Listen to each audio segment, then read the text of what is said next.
আসসালামু আলাইকুম। আমি ইমাম। আপনারা শুনছেন ইমামের শব্দ গল্প। ইমামের শব্দ গল্পে আপনারা আজকে শুনবেন জহির রায়হান লিখিত ছোট গল্প একুশের গল্প। গল্পটি পাঠ করছি মাধ্যমিক নবম দশম শ্রেণীর বাংলা সাহিত্য বই থেকে। শুরু হচ্ছে জহির রায়হান লিখিত একুশের গল্প। তবুকে আবার ফিরে পাবো এ কথা ভুলেও ভাবিনি কোনোদিন। তবু সে আবার ফিরে এসেছে আমাদের মাঝে।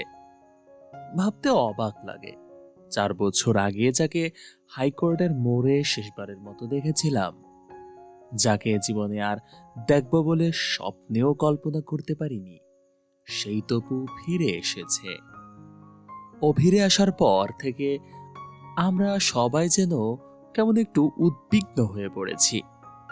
রাতে ভালো ঘুম হয় না, যদিও একটু আধটু তন্দ্রা আসে।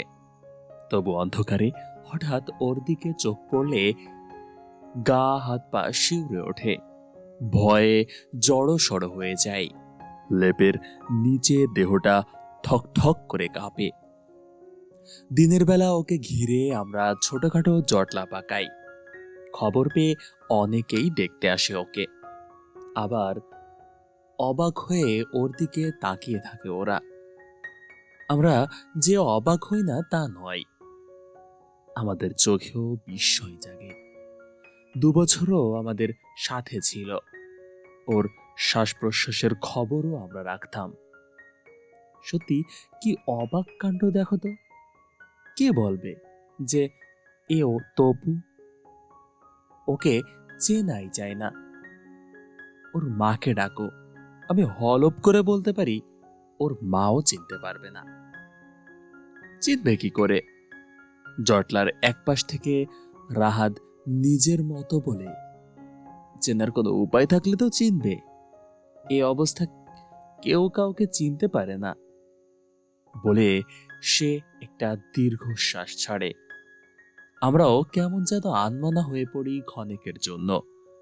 অনেক কষ্টে ঠিকানা জোগাড় করে কাল সকালে রাহাতকে পাঠিয়েছিলাম তপুর মা আর বউকে খবর দেবার জন্য।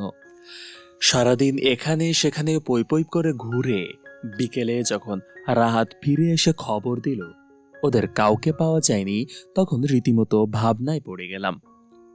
এখন কি করা যায় বলতো? ওদের একজনকেও পাওয়া গেল না। আমি চোখ তুলে তাকালাম রাহাতের দিকে। বিছানার উপর ধপাস করে বসে রাহাত বলল, ওর মা মারা গেছে। মারা গেছে? আহা, সেবার এখানে গড়াগড়ি দিয়ে কি কান্নাটি না তপুর জন্য কেঁদেছিলেন তিনি। ওর কান্না দেখে আমার নিজের চোখে পানি এসে গিয়েছিল। বউটার খবর? ওর কথা বলো না আর। রাহাত মুখ বাঁকালো। অন্য আরেক জায়গায় বিয়ে করেছে। সে কি, এর মধ্যে বিয়ে করে ফেললো মেয়েটা? তবু ওকে কত ভালোবাসতো। নাজিম বিড়বিড় করে বলে উঠল চাপা স্বরে। শানু বলল, বিয়ে করবে না তো কি সারা জীবন বিধবা হয়ে থাকবে নাকি মেয়েটা? বলে তপুর দিকে তাকালো শানু। আমরাও দৃষ্টি ফিরিয়ে আনলাম ওর উপর। সত্যি, কে বলবে এ 4 বছর আগেকার সেই তপু, যার মুখে এক ঝলক হাসি আঠার মতো লেগে থাকতো সব সময়। তার দিকে তাকাতে ভয়ে আমার রক্ত হিম হয়ে আসে। 2 বছর সে আমাদের সাথে ছিল। আমরা ছিলাম 3জন, আমি, তপু আর রাহাত। তপু ছিল আমাদের মাঝে সবার চাইতে বয়সে ছোট। কিন্তু বয়সে ছোট হলে কি হবে, ওই ছিল একমাত্র বিবাহিত। কলেজে ভর্তি হবার বছরখানেক পরে রেনুকে বিয়ে করে তপু। সম্পর্কে মেয়েটা আত্মীয়া হতো ওর।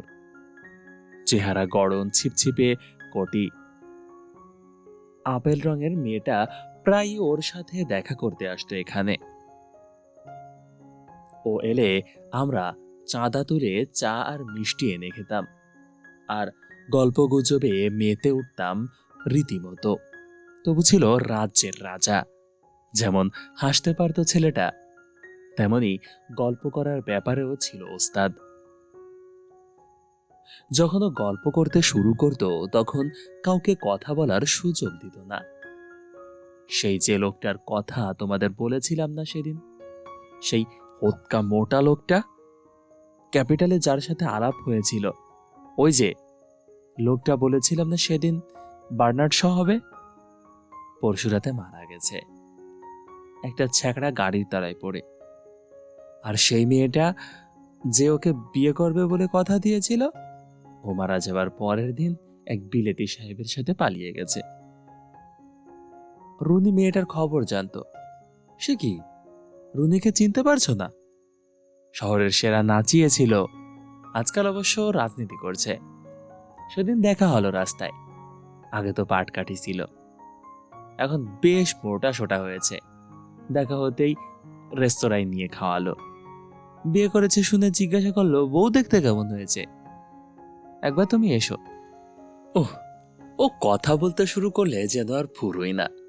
রাহাত থামিয়ে দিতে চেষ্টা করতো ওকে। রেনু বলতো, আর বলবেন না, এত বকতে পারে বলে বিরক্তিতে না লজ্জায় লাল হয়ে উঠত সে। তবু থামতো না তবু। একগাল হাসি ছড়িয়ে আবার পরম্পরাহীন কথার তুবড়ি ছোটাতো সে। যাগে, অন্যের কথা যখন তোমরা শুনতে চাও না, নিজের কথাই বলি। ভাবছি ডাক্তারিটা পাশ করতে পারলে এ শহরে আর থাকবো না, গায়ে চলে যাব, ছোট্ট একটা ঘর বাঁধবো সেখানে। আর তোমরা দেখো, আমার ঘরে কোনো জাঁকজমক থাকবে না, একেবারে সাধারণ। হ্যাঁ, একটা ছোট্ট ডিসপেন্সারি, আর কিছু না। মাঝে মাঝে এমনই স্বপ্ন দেখায় অভ্যস্ত ছিল তবু। এককালে মিলিটারিতে যাবার শখ ছিল ওর, কিন্তু বরাত মন্দ ছিল, জন্ম খোঁড়া। ডান পা থেকে বা পাটা ইঞ্চি দুয়েক ছোট ছিল ওর, তবে বাজুদর হিলটা একটু উঁচু করে তৈরি করায় দূর থেকে ওর খুঁড়িয়ে খুঁড়িয়ে চলাটা চোখে পড়তো না সবার। আমাদের জীবনটা ছিল যান্ত্রিক। কাকটাকা ভোরে বিছানা ছেড়ে উঠতাম আমরা, তবু উঠতো সবার আগে। ও জাগাতো আমাদের দুজনকে। ওঠো, ভোর হয়ে গেছে দেখছো না? অমন মোষের মতো ঘুমোচ্ছ কেন? ওঠো। গায়ের উপর থেকে লেপটা টেনে ফেলে দিয়ে জোর করে আমাদের ঘুম ভাঙাতো তবু। মাথার কাছে জানালাটা খুলে দিয়ে বলতো, দেখ বাইরে কেমন রোদ উঠেছে, আর ঘুমিও না, ওঠো। আমাদের ঘুম ভাঙিয়ে নিজ হাতে চা তৈরি করতো তবু। চায়ের পেয়ালায় শেষ চুমুক দিয়ে আমরা বই খুলে বসতাম। তারপর 10টা নাগাদ স্নানাহার সেরে ক্লেশে যেতাম আমরা। বিকেলটা কাটতো আমাদের আমোদ ফুর্তিতে। কোনোদিন ইস্কাটনে বেড়াতে যেতাম আমরা, কোনোদিন বুড়িগঙ্গার ওপারে। আর যেদিন রেনু আমাদের সাথে থাকতো সেদিন আজিমপুরের পাশ দিয়ে হাঁটতে হাঁটতে দুর্গায়ের ভেতর হারিয়ে যেতাম আমরা। রেনু মাঝে মাঝে আমাদের জন্য ডালমুট ভেজে আনতো বাসা থেকে। গিয়েও পথে হাঁটতে হাঁটতে মুড়মুড় করে ডালমুট চিবোতাম আমরা। অপু বলতো, দেখো রাহাত আমার মাঝে কি মনে হয় জানো? কি? এই যে আঁকা বাঁকা লাল মাটির পথ, এ পথের যদি শেষ না হতো কোনোদিন, অনন্তকাল ধরে যদি এমনই চলতে পারতাম আমরা। একই, তুমি আবার কবি হলে কবে থেকে? ভ্রুজোড়া কুষ্টকে হঠাৎ করে প্রশ্ন করত রাহাত। না না, কবি হতে যাব কেন, ইতস্তত করে বলতো তপু। তবু কেন যেন মনে হয় স্বপ্নালু চোখে স্বপ্ন নাবাতো তার। আমরা ছিলাম 3জন, আমি, তপু, রাহাত। দিনগুলো বেশ কাটছিল আমাদের, কিন্তু অকস্মাৎ ছেদ পড়ল। হোস্টেলের বাইরে সবুজ ছড়ানো মাঠটাতে অগণিত লোকের ভিড় জমেছিল সেদিন। ভোর রাতে ক্রুদ্ধ ছেড়ে বুড়ো এসে জমায়েত হয়েছিল এখানে। কারো হাতে প্ল্যাকার্ড, কালো হাতে স্লোগান দেবার জুঙো। আবার কারো হাতে লম্বা লাঠিয়াই ঝোলানো কয়েকটা রক্তাক্ত জামা। তর্জনী দিয়ে ওরা জামাগুলো দেখাচ্ছিল, আর শুকনো ঠোঁট নেড়ে এলোমেলো আর কি যেন বলছিল নিজেদের মাঝে। তবু হাত ধরে টান দিল আমার। এসো। কোথায়? কেন? ওদের সাথে। যে দেখি সমুদ্র গভীর জনতা ধীরে ধীরে চলতে শুরু করেছে। এসো, চলো। আমরা মিছিলে পা বাড়ালাম। একটু পরে পেছন ফিরে দেখি রেনু হাঁপাতে হাঁপাতে আমাদের দিকে ছুটে আসছে। যা ভেবেছিলাম। দৌড়ে এসে তবুর হাত চেপে ধরল রেনু। কোথায় যাচ্ছ তুমি? বাড়ি চলো। পাগল নাকি? তবু হাতটা ছাড়িয়ে নিল। তারপর বলল, তুমিও চলো না আমাদের সাথে। না, আমি যাব না, বাড়ি চলো। রেনু আবার হাত ধরল ওর। কি বাজে বকছেন? রাহাত রেগে উঠল এবার। বাড়ি যেতে হয় আপনি যাবেন, ও যাবে না। মুখটা ঘুরিয়ে রাহাতের দিকে ক্রুদ্ধ দৃষ্টিতে এক পলক তাকালো রেনু। তারপর কাঁদো কাঁদো গলায় বলল, দোহাই তোমার, বাড়ি চলো। মা কাঁদছেন। বললাম তো যেতে পারবো না, যাও। হাতটা আবার ছাড়িয়ে নিল তপু। রেনুর করুণ মুখের দিকে তাকিয়ে মায়া হলো। বললাম, কি ব্যাপার, আপনি এমন করছেন কেন? ভয়ের কিছু নেই, আপনি বাড়ি যান। কিছুক্ষণ ইতস্তত করে টলটল চোখ নিয়ে ফিরে গেল রেনু। মিছিলটা তখন মেডিকেলের গেট পেরিয়ে কার্জন হলের কাছাকাছি এসে গেছে। তিনজন আমরা পাশাপাশি হাঁটছিলাম। রাহাত স্লোগান দিচ্ছিল, আর তপুর হাতে ছিল একটা মস্ত প্ল্যাকার্ড। তার উপর লাল কালিতে লেখা ছিল, রাষ্ট্রভাষা বাংলা চাই। মিছিলটা হাইকোর্টের মোড়ে পৌঁছাতে অকস্মাৎ আমাদের সামনের লোকগুলো চিৎকার করে পালাতে লাগলো চারপাশে। ব্যাপারকে বুঝবার আগেই চেয়ে দেখি প্ল্যাকার্ড সহ মাটিতে লুটিয়ে পড়েছে তপু। কপালের ঠিক মাঝখানটায় একটা গর্ত, আর সে গর্ত দিয়ে নির্ঝরের মতো রক্ত ঝরছে তার। তপু? রাহাত আর্তনাদ করে উঠল। আমি তখন বিমূঢ়ের মতো দাঁড়িয়েছিলাম।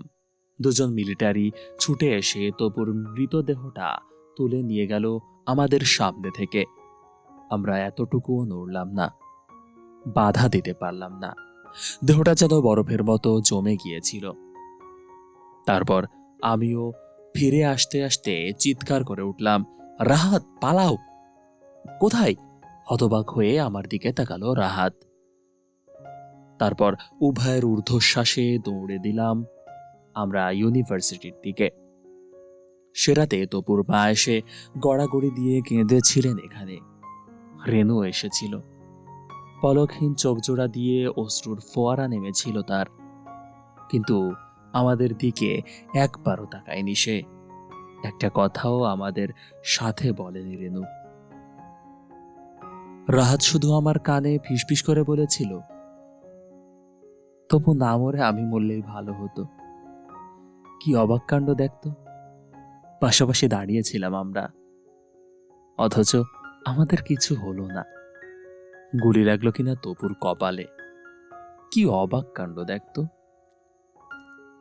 তারপর 4টে বছর কেটে গেল। 4 বছর পর তপুকে ফিরে পাবো একথা ভুলেও ভাবিনি কোনোদিন। তপু মারা যাওয়ার পর রেনু এসে একদিন মালপত্রগুলো সব নিয়ে গেল ওর। 2টো সুটকেস, একটা বইয়ের ট্রাঙ্ক আর একটা বেডিং। সেদিনও বুক ভার করেছিল রেনু। কথা বলেনি আমাদের সাথে, শুধু রাহাতের দিকে এক পলক তাকিয়ে জিজ্ঞাসা করেছিল, ওর একটা গরম কোট ছিল না, ওটা কোথায়? ও, ওটা আমার সুটকেসে। ধীরে কোটটা বের করে দিয়েছিল রাহাত। এরপর দিন কয়েক তপুর সিটটা খালি পড়েছিল। মাঝে মাঝে রাত শেষ হয়ে এলে আমাদের মনে হতো কে যেন আমাদের গায়ে হাত দিয়ে ডাকছে আমাদের, ওঠো, আর ঘুমিও না, ওঠো। চোখ মেলে কাউকে দেখতে পেতাম না, শুধু ওর শূন্য বিছানার দিকে তাকিয়ে মনটা ব্যথায় ভরে উঠত। তারপর একদিন তপুর সিটে নতুন ছেলে এলে একটা। সে ছেলেটা বছর তিনেক ছিল। তারপর এলো আর একজন, আমাদের নতুন রুমমেট, বেশ হাসি খুশি মুখ। সেদিন সকালে বিছানায় বসে অ্যানাটমির পাতা উল্টাচ্ছিল সে। তার চৌকির নিচে একটা ঝুড়িতে রাখা স্কেলিটনের স্কেলটা বের করে দেখছিল আর বইয়ের সাথে মিলিয়ে পড়ছিল সে। তারপর এক সময় হঠাৎ রাহাতের দিকে তাকিয়ে জিজ্ঞাসা করলো, রাহাত সাহেব, দেখুন তো, আমার স্কেলের কপালের মাঝখানটা একটা গর্ত কেন? কি বললে? চমকে উঠে উভয়েই তাকালাম ওর দিকে। রাহাত উঠে গিয়ে স্কেলটার তুলে নিল হাতে। ঝুঁকে পড়ে সে দেখতে লাগলো অবাক হয়ে। হ্যাঁ, কপালের মাঝখানটায় গোল একটা ফুটো। রাহাত তাকালো আমার দিকে। ওর চোখের বাসা বুঝতে ভুল হলো না আমার। বিড়বিড় করে বললাম, বাপায়ের হাড়টা 2 ইঞ্চি ছোট ছিল ওর। কথাটা শেষ না হতেই ঝুড়ি থেকে হাড়গুলো তুলে নিল রাহাত। হাতগুলো ঠক ঠক করে কাঁপছিল ওর। একটু একটু পরে উত্তেজিত গলায় চিৎকার করে বলল, বাপায়ের টিবিয়া ফিবুলার 2 ইঞ্চি ছোট। দেখো দেখো। উত্তেজনায় আমিও কাঁপছিলাম। ক্ষণকাল পরে স্কালটা 2 হাতে তুলে ধরে রাহাত বলল, তপু। বলতে গিয়ে গলাটা ধরে এলো ওর।